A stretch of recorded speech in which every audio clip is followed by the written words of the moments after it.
I'm about to take you down one hell of a rabbit hole, and it all starts with the fourth prince of the King Ramses II. Well, he was actually the second son of that king with Queen Iset Nofret, and his name was Qaim Waset.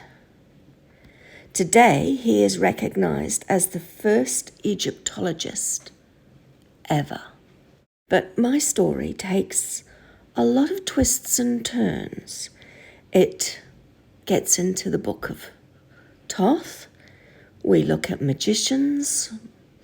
We talk about the amazing and very beautiful origins of the Serapeum of Saqqara. And we delve into a little bit of myth and legend around this interesting man.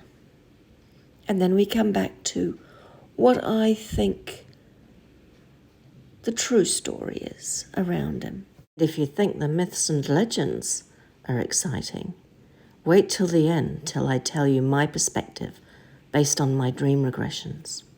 So in this episode, we're going to, or should I say, in this series of episodes, we're going to talk about the man, the historic record of the man, the prince, and we're going to talk about the mythical record of this person, as well as the magic surrounding it.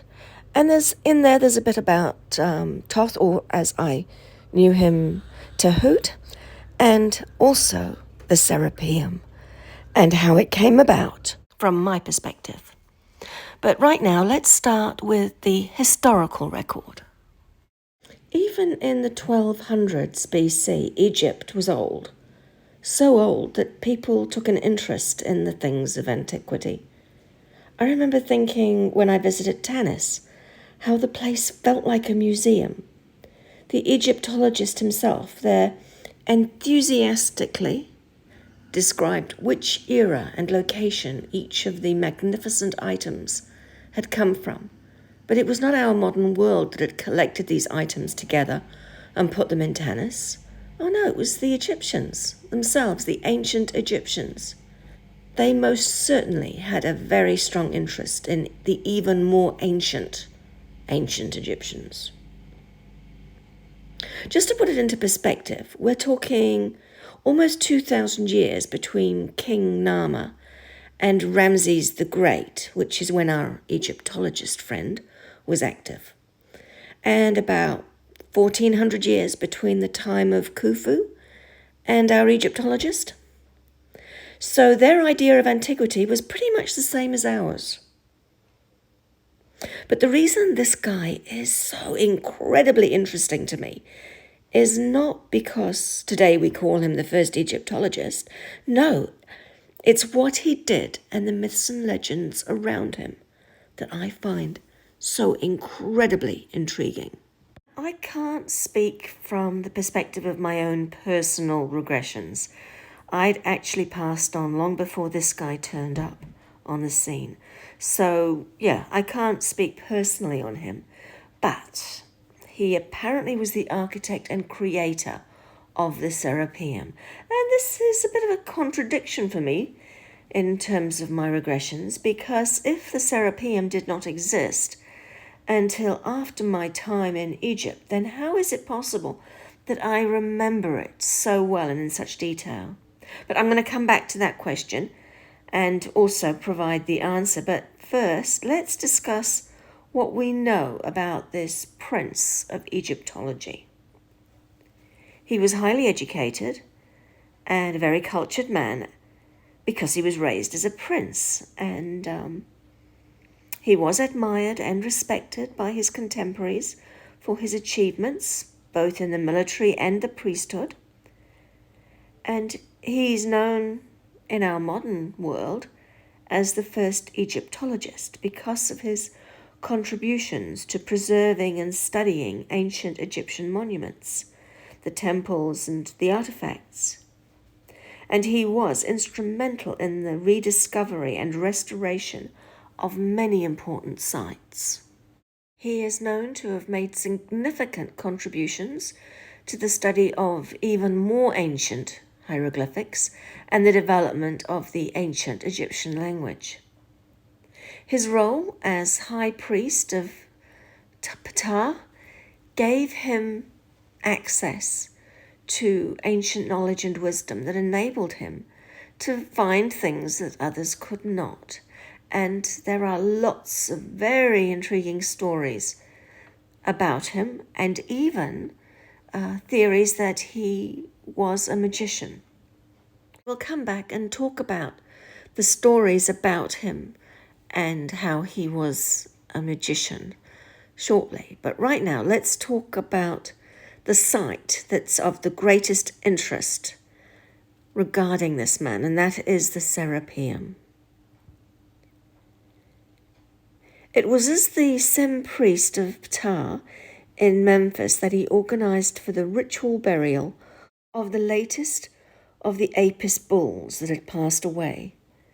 The bull was interred at the Serapeum, but according to modern-day archaeologists, it was a small tomb-like version of what exists today, and they believe that after the death of that particular Apis bull and the following one, he took it upon himself to create the Serapeum as we know it today by enlarging and extending what they had at that point in time. They say that he enlarged the Serapeum, creating this amazing underground gallery which permitted many burial chambers for Apis bulls within the one structure. He is also known for the restoration of other famous sites, the Pyramid of Unas at Saqqara, the tomb of Shepseskaf, called the Mastaba al-Fir'aun, the Sun Temple of New Ini, the Pyramid of Sahure, the Pyramid of Djoser, and the Pyramid of Usakaf.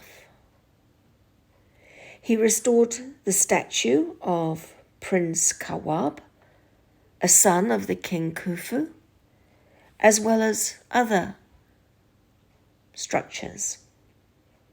So one of his many titles was Chief of the Artificers, or Chief of Crafts. These known facts give me some reasonably interesting hints that I can look between the lines on. And the hints in this story are that he spent time going through the old sites. Maybe he ended up becoming a magician. In some stories, his son became the magician. And most interesting of all, he was not buried in his own tomb. A fake body was created from old Apis bull bones. All his funerary accoutrements were in place, as expected, but under detailed examination, the body, it wasn't human. It was only portrayed in a manner as to be assumed to be human, to be him, in mummy form.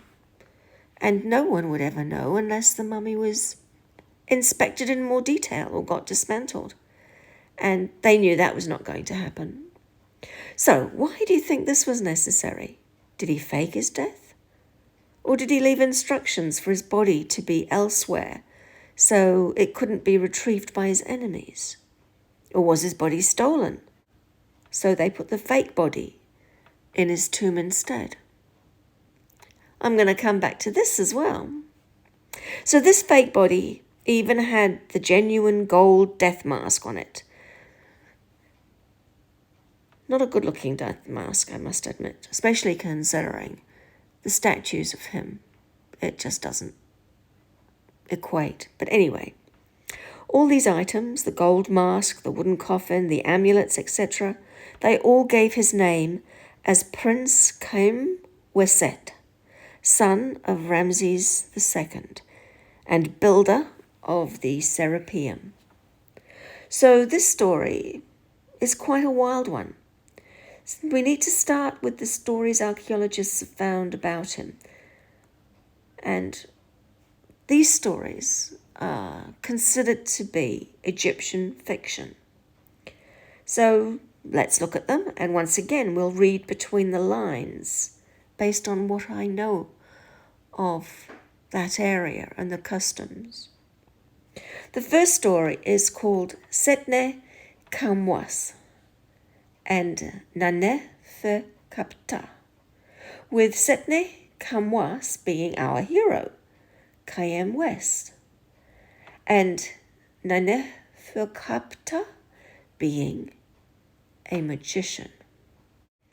In the story, he finds a book of magic written by Thoth called the Book of Thoth. Great name for a book, huh? Anyway, this is while he's investigating the tomb of Prince Nanak Ferkapta. The spirit of the prince advises him not to remove the book, but he does so anyway, only to be, let's say, enchanted by a beautiful but evil woman who wants him to murder his own children. He somehow believes that he's actually done it and feels distraught. But once he realizes this was all just a terrible illusion, he returns the book to the tomb where he found it. But not until he's read it, obviously. So that's a cliffhanger. I'm going to end the episode on that, but I assure you I will finish the story and it gets much more exciting and very twisted.